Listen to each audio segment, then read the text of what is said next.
our next guest, Stephanie Ruhle, MSNBC. She has interviewed titans in politics, business, entertainment, and sports. That sounds pretty good, titans. What you may not know is she's a Wall Street veteran. She's known for bringing her business acumen and hard-hitting style to the high-profile interviews for her original reporting. More than that, she's an advocate for women, she's a voice for social equity, and she even hails from New Jersey. So I introduce to you the pride of Park Ridge, Stephanie Ruhle. Thank you for having me.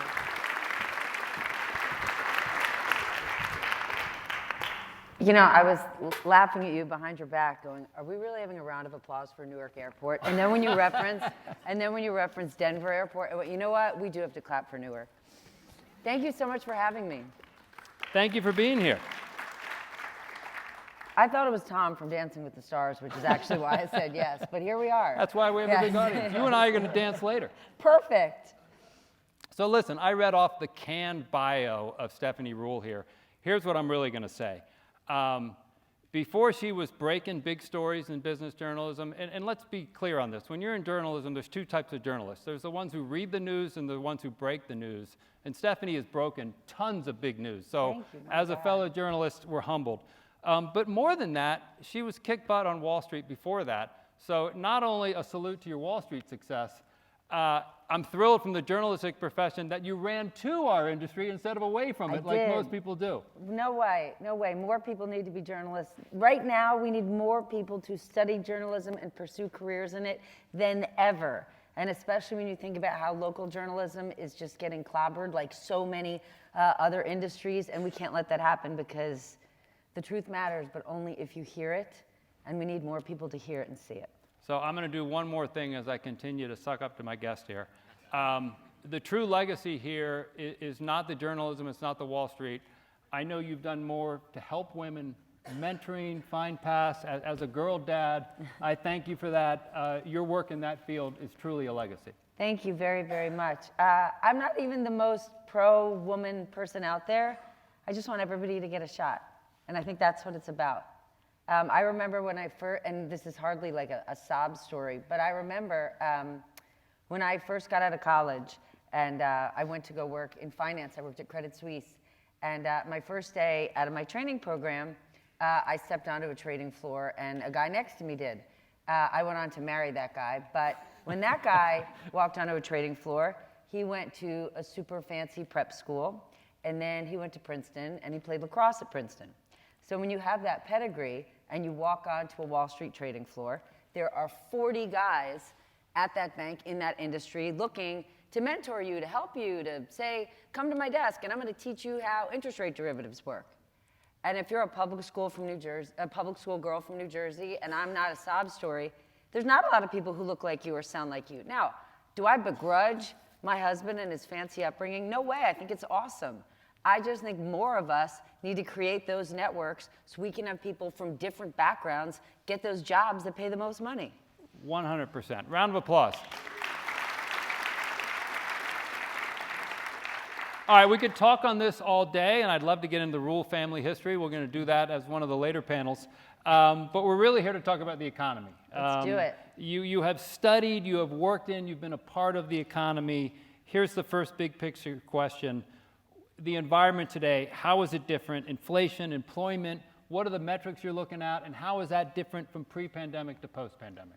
Okay, so I think it's crazy when we're constantly, especially through a political lens, talk about, is the economy good or is the economy bad? We have 330 million people in this country. We have every possible demographic. It's complicated, right? It depends on where you live, who you are, what part of the country you live in, what your education status is. And so I don't think that there's one snapshot. Now, I think we're all very quick to forget when we were in the darkest points of the pandemic.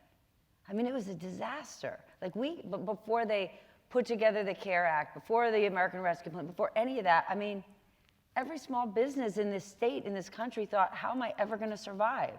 And I actually think from a journalism standpoint, what was interesting was, you know, usually TV news organizations, we're all sitting in a newsroom basically talking to ourselves. And we're not out there enough. And so when the pandemic hit, we were all living at home. I was living in New Jersey, in Long Beach Island. That's where, as journalists, I think we were actually telling some of the best stories, because you could see where people were getting hit, right? So if you just even think about the beginning of the pandemic and everything got shut down, think about what that did for small businesses. Now, during that period of time, big box stores were open, Walmart, Lowe's, Home Depot, but because they were selling essential goods, but they weren't just open so you could buy cleaning products and things you needed for your house. You could also buy makeup and books and puzzles and surfboards and beach chairs. And so you watched, when the pandemic hit, kind of the continuation of the Amazon effect, where we all say, oh my gosh, I love my main street in my town, I love small business, we need to keep small business afloat, but then we don't do it, right? So pre-pandemic, we all say we love small business, and as we say that, we have 5 Amazon boxes standing outside our front door. 100%. And we all say we want to bring jobs back, but we want the cheapest stuff and we want it delivered to us today. So then the pandemic hits, and it only exacerbates that. Well, you've got all these small businesses going, I sell books, I sell puzzles, I sell surfboards, and they're all shut down, as the Walmarts of the world are cashing in more than they ever did. So there was this panic moment that this is only going to get worse. And that's when you start to see PPP loans and all of this great aid that we offered, that the government offered. And unfortunately, the government needed to get a lot of money out quickly, and they left the barn door open. And we had the biggest fraud. To me personally, if you cheated the government, if you stole from the government, if you committed fraud during COVID, great. You just ripped off America. You just ripped off taxpayers. There is a special place in hell for you. Because that, to me, is a whole other level. 100%. That is what kept small businesses afloat in this country. So to know that thousands of people were in this country and outside this country were inventing the names of companies, inventing employees for what? For people to buy vacation homes and cars? That's just awful. Unfortunately, when we were at this very dark moment in our country, what did the government do? They threw an insane amount of money. Ridiculous amount. An unimaginable amount of money.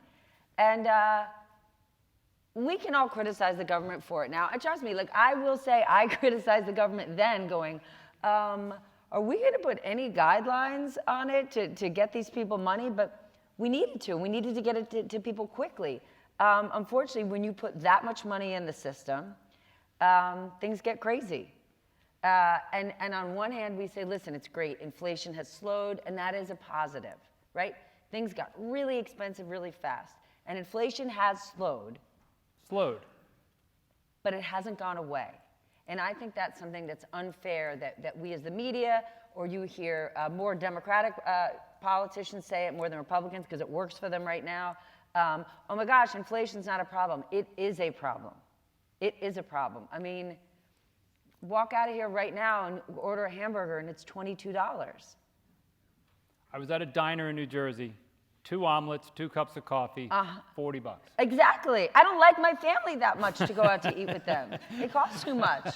I told you we're doing the Ruhle family. Yeah, it costs too, especially my children. What are you kidding me? Half eating their meals, that orange juice was $6, forget about it.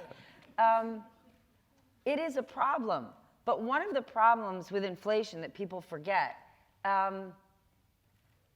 it's not just that when prices are high, the thing that will make them come down is if demand comes down. And so when you say, do we have a good economy or a bad economy, the problem is a lot of people don't like paying higher prices, but we can afford to. And so we're willing to pay it.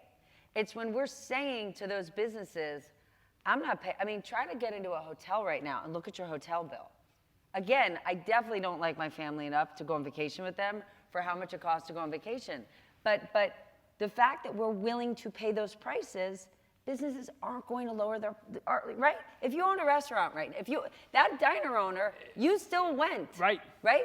Tomorrow they're not going to say, wow, well, egg prices have gone down. I'm going to lower that omelet price to. Don't even start about egg prices. Come okay, on. but yes, but they're not going to, and so what we're in is a very tricky situation, and again, it's very easy to attack the Fed because the Federal Reserve is really the only game we have, and they only have a couple of tools.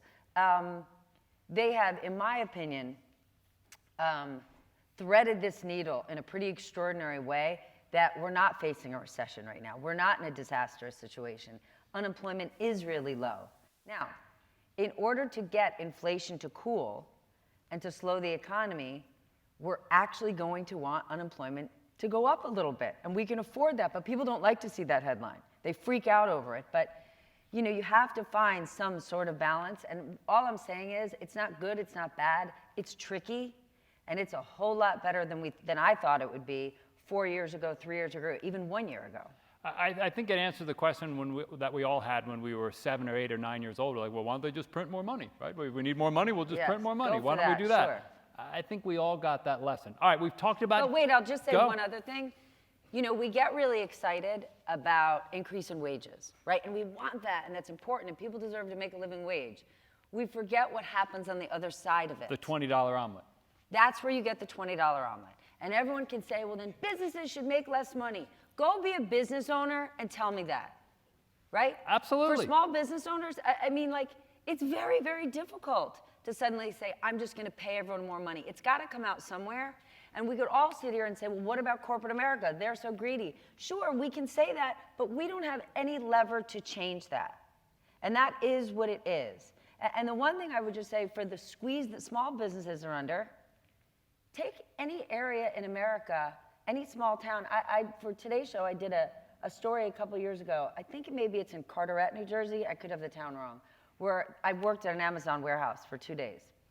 And my takeaway was not about working at Amazon and the labor practices. My takeaway was, oh my God, how's any small business in this town ever going to employ anyone? Right? If you own a pizzeria or a dress shop or a bookstore, and I'm a person who would come work for you, right? If I get the opportunity to go work at an Amazon warehouse, and this is not an Amazon ad, but I'm going to work 4 days a week. I'm going to start at $17 an hour. I'm going to get health care. I'm going to know my schedule a month in advance. And everyone in this room knows how difficult it is to have to pay for childcare in this country. And the 2 women who I ended up working with my 2 days at Amazon were these 2 women from Ecuador. And before they worked at that Amazon warehouse, because it was during COVID, they worked in restaurants. And the restaurants were closed. But you know, when they worked in a restaurant, they were working for tips, so they had no idea what they were going to get paid. Every week their schedule changed. They were dealing with awful customers. And I'm not knocking the restaurant industry. I love the restaurant industry. But I'm saying we are at a very difficult place when it comes to labor in this country when the Amazon effect hits. It doesn't just hit small businesses that it's hard that you're competing in price. You're really competing in labor. How's that pizzeria going to hire somebody when you could go work at an Amazon warehouse and it's just an easier structure? You mentioned labor. It appears we have the settling of the writer's strike, which as a writer we're thrilled about, although most people forgot that they were even on strike. Strikes are the cool thing this year, right? From the Rutgers teachers to UPS potentially, all around. We got with the auto workers now. How is that fighting back going to impact the economy? Because again, it's these billionaire companies, we got to get the money. Listen, it's a really, really difficult push and pull. That we want workers in this country to have more say and to have more rights, because what people actually get paid, for the most part, companies pay the lowest amount of money and offer the lowest amount of benefits they can at exactly that point, which will keep people working and not quitting. I'm not begrudging companies for doing it. I'm not begrudging individuals for wanting more. I think that we're having this labor moment, right? Auto workers, writers, actors, UPS. In the company that I worked for during COVID, a portion of our workforce unionized. I think it's a really, really complicated equilibrium.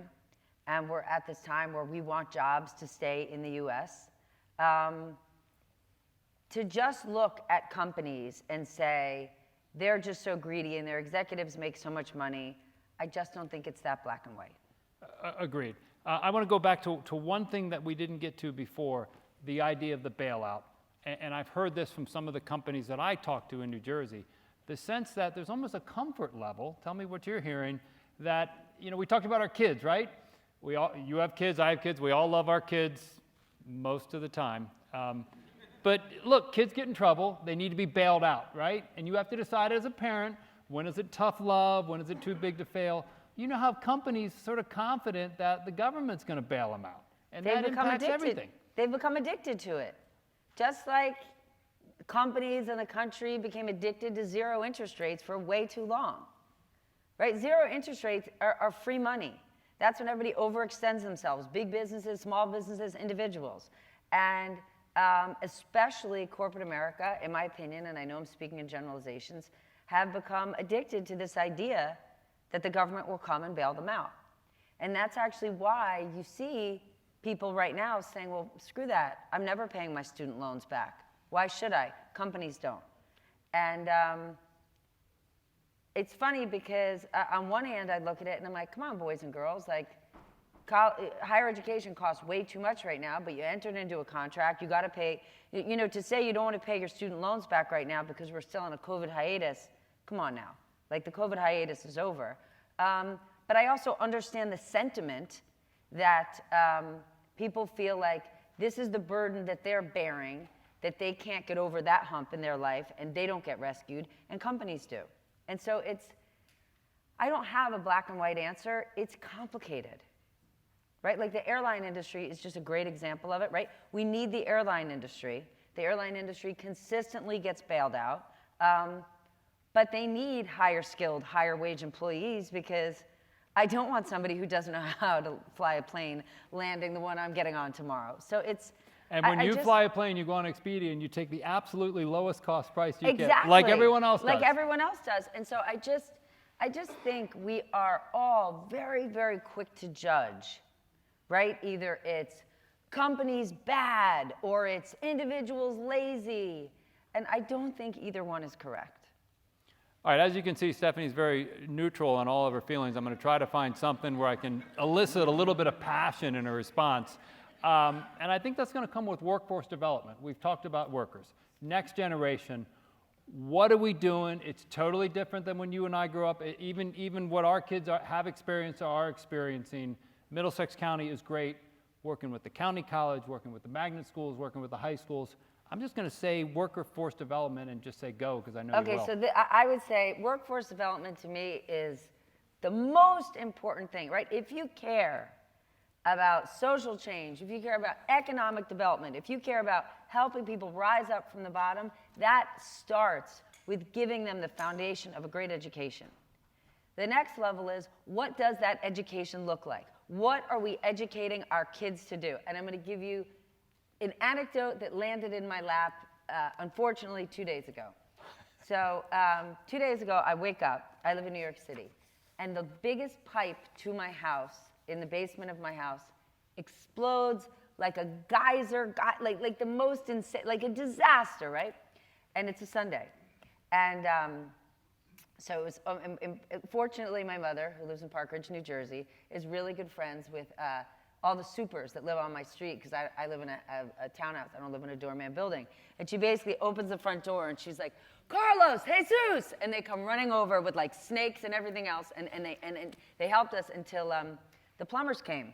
So the plumbers came and charged me $500 an hour for a 4-hour minimum. And the first person I called after I got the bill was Mike R. Bloomberg. Because Mike Bloomberg, I used to work for Mike, and Mike would give this speech saying that, and people would, their eyes would glaze over, and he would say that we made this huge mistake in the last 50 years in America, that we told people that in order to be socially acceptable, in order to have the brand of being a good parent, your kid has to go to college. 100%. And we sent scores of kids who were not necessarily academically geared to colleges for degrees that they didn't want, more importantly, they did not need, and degrees in fields in degrees that were not connected to the jobs of today, tomorrow, or even yesterday. And he tells this story about his plumber. And he goes, let me tell you about my plumber. He has 3 Mercedes-Benz, he has 6 trucks, and he golfs way more than I do. And this is Mike Bloomberg, right? And I called him and I said, Jesus Christ, I don't know who your plumber was, but I think I may have gotten him. But The only person in my town that has more money than the plumber is the electrician. The electrician. The fact that we, in the last 50 years, in our public schools, while it's fantastic that we have magnet schools, while it's fantastic that we've created more and more gifted and talented programs for kids that are the academic top, and we've got Prep for Prep and these unbelievable programs to pull kids up, that's a small portion of our kids. The fact that we wiped out VOTEC is crazy to me. But we're bringing it back. But we're bringing it back. And what's beautiful is, right, I just spent a week in San Francisco at Dreamforce, which is the technology conference for the company Salesforce. And whether it's Salesforce or Microsoft or Google, so many of these companies have now realized they don't need to just look for people that have the skills or the degrees for the jobs they have. They are now offering unbelievable free programs that you can get. You can get certificates for them. You just have to find them. And I think it's so important for companies that have all that excess free cash flow to start training, find people, and then say, I'm going to train you for the jobs that I need to fill. Now, the only other leg I would say is we desperately need immigration reform. Right? We keep talking about, like, oh my gosh, we have more higher skilled jobs. You know, people are going to get these better jobs out there and they pay more, and that's great. But that doesn't mean that the lower skilled jobs disappeared. And when you think about all of the open jobs out there and how many jobs we need to get filled, right? It's great that the infrastructure law passed, but who's going to be carrying all this cement? Right? Think about all the big businesses that are saying we desperately need workers.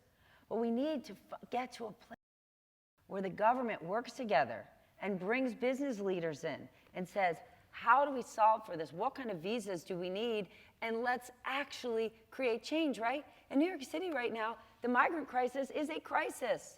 And we're spending billions of dollars indefinitely housing people, but not processing them to work legally when we have jobs.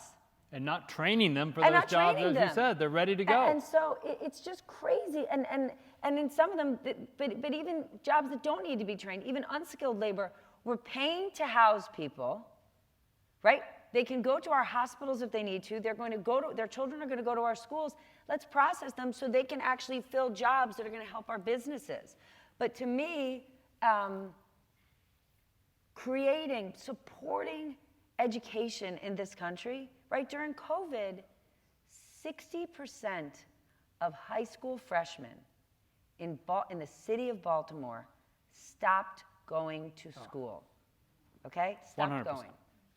And what breaks my heart is that when you talk about education right now, all we're talking about is social issues and cultural issues.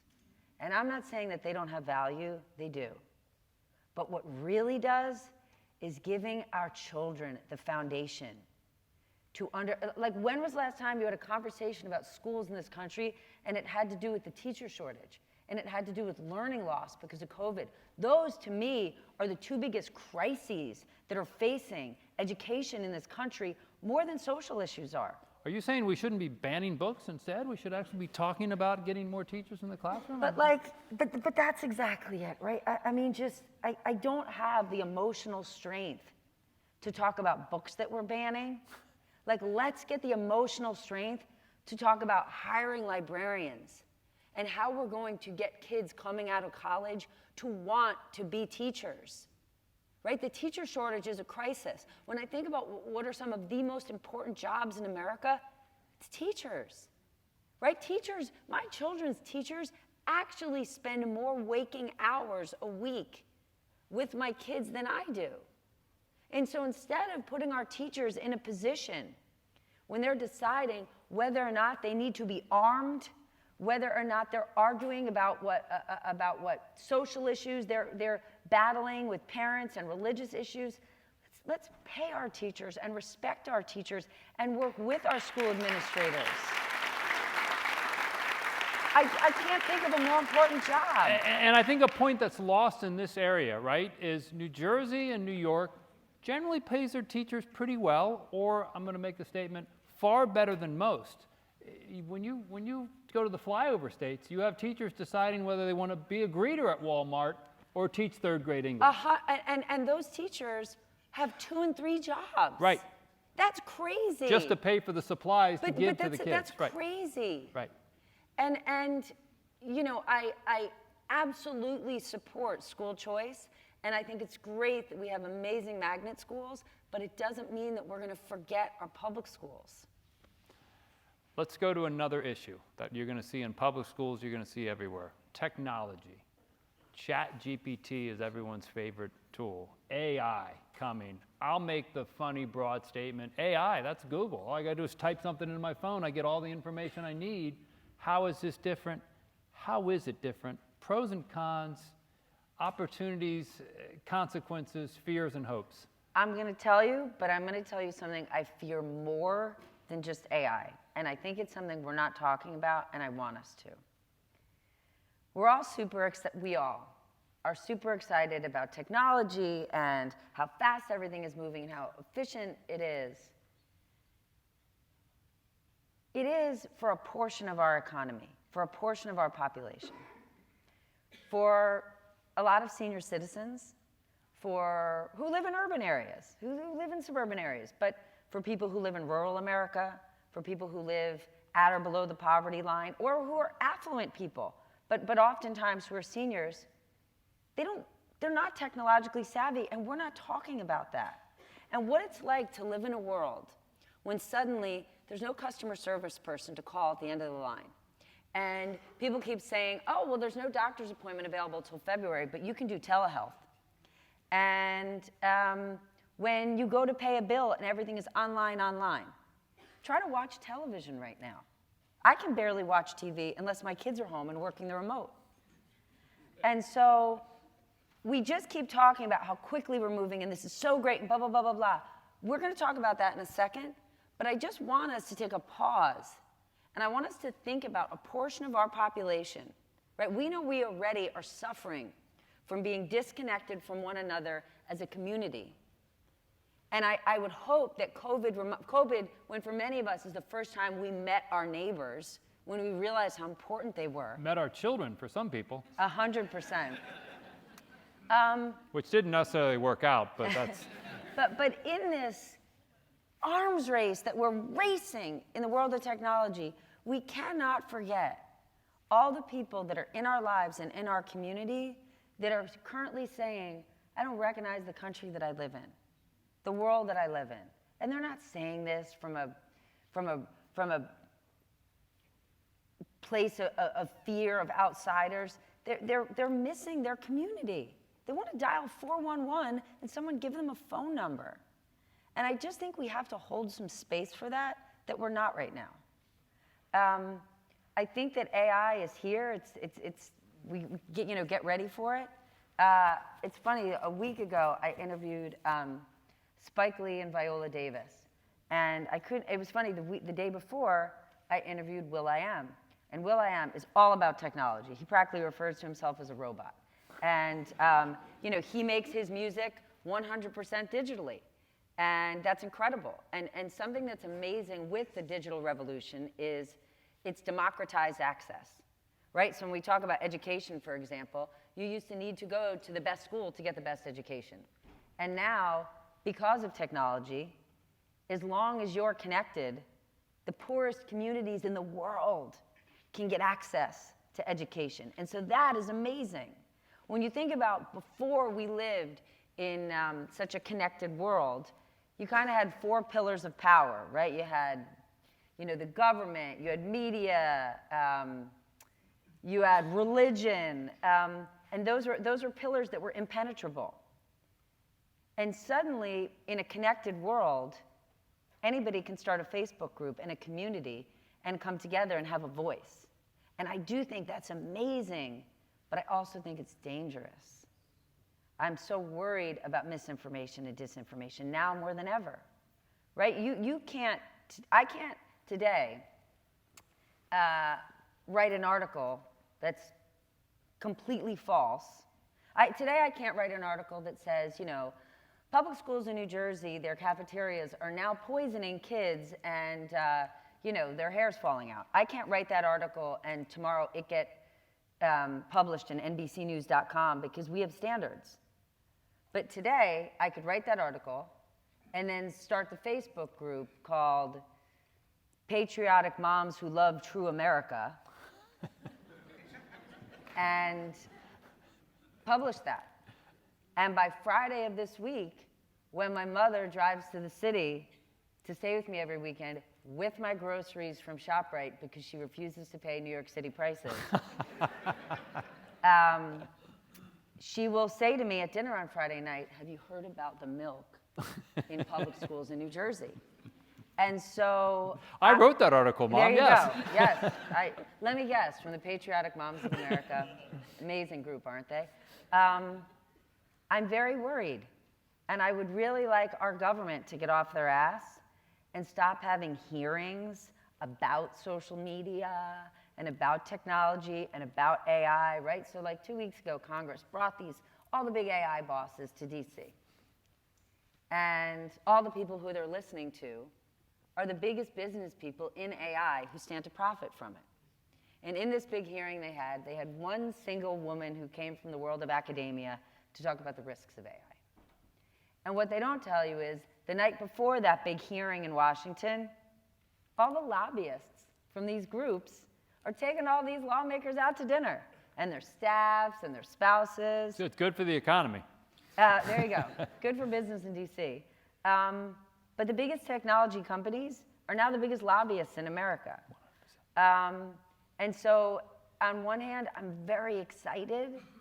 And on the other hand, I'm cautious. I was saying Viola Davis and Spike Lee because I thought, why the hell are these two doing an interview about AI?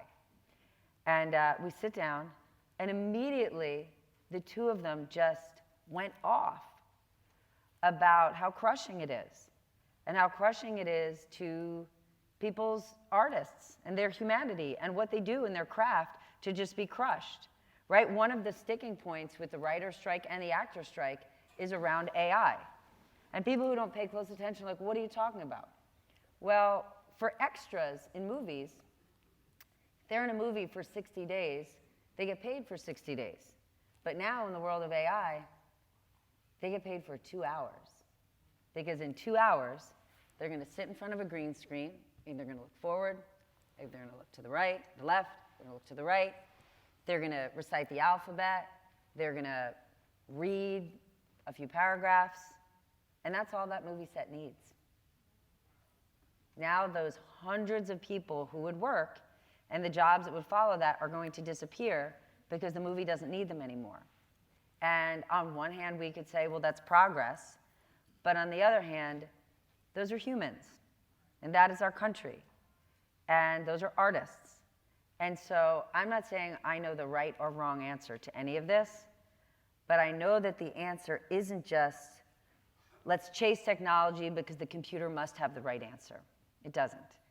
So and I think we need to have thoughtful people around all of this, managing and governing it.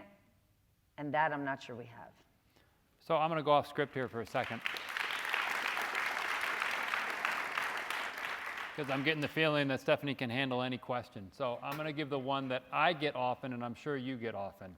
You mentioned AI, you mentioned misinformation. So you are a, quote, member of the media, the mean, awful media that tries to control everything.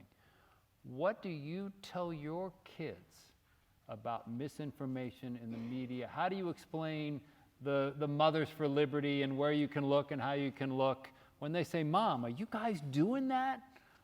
It's really hard, right? I have 2 teenage sons who love Joe Rogan, right? I have 2 teenage sons that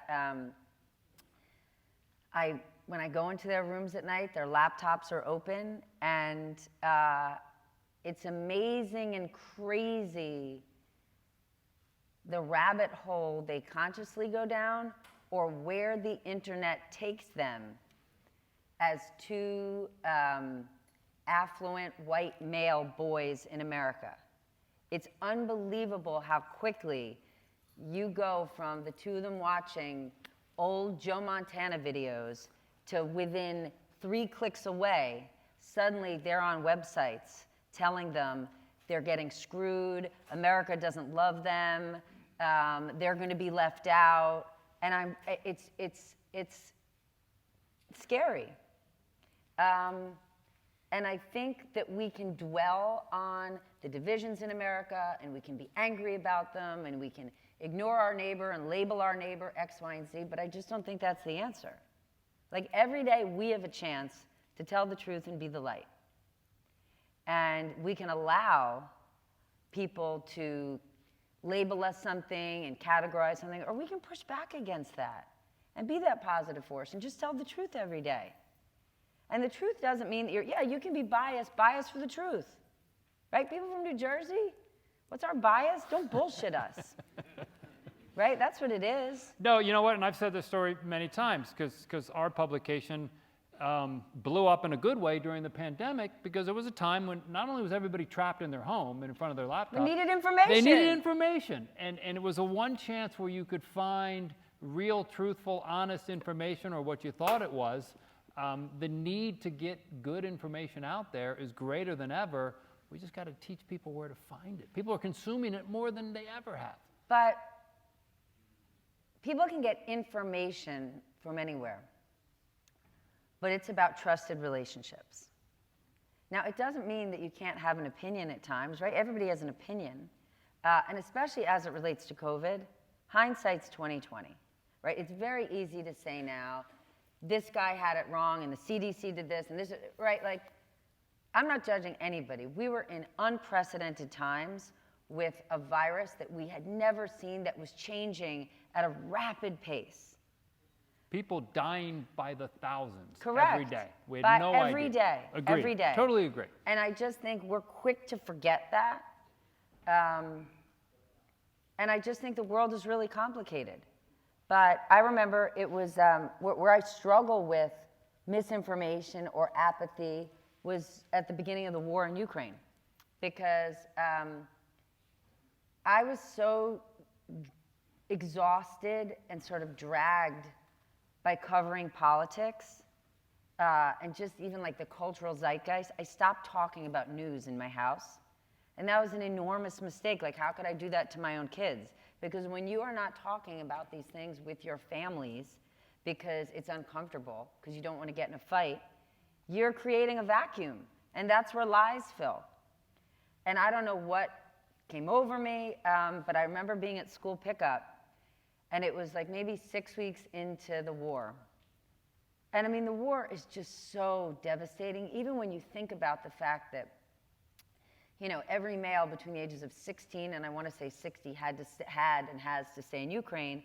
So all of those refugees leaving were senior citizens, women, and children. And to just watch it was just so gut-wrenching. And I remember being at school pickup, and it was weighing on every ounce of me. And nobody at school was thinking about it, or everybody was just talking about, like, travel across and spring break. And I just thought, we have to find a way I have to find a way to get my kids to care, right? Like, climate change is something that, like, gets everybody glazing their eyes over. Nobody wants to talk about it. To try to get my kids to be conservationists, they'd be like, what?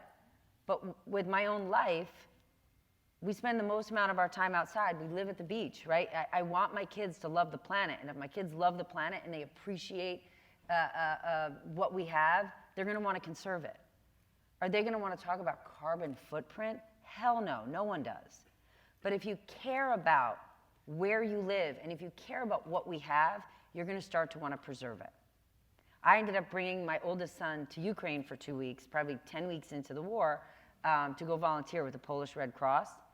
And it was that moment for my son just being there, seeing boys who looked just like him, carrying 2 hefty bags that are all of their family's belongings as they're with their mothers and their younger siblings. And we need, as journalists, to not just be smack talking other people. We need to show people this is the plight of what's happening to America and the world, at the top and at the bottom. And we're humans before anything. And I think the more we do that, I don't think people are divided. They're all just trying to take care of their families and their communities and do the best they can. And if we come from that place and believe that, we're going to come together a whole lot more.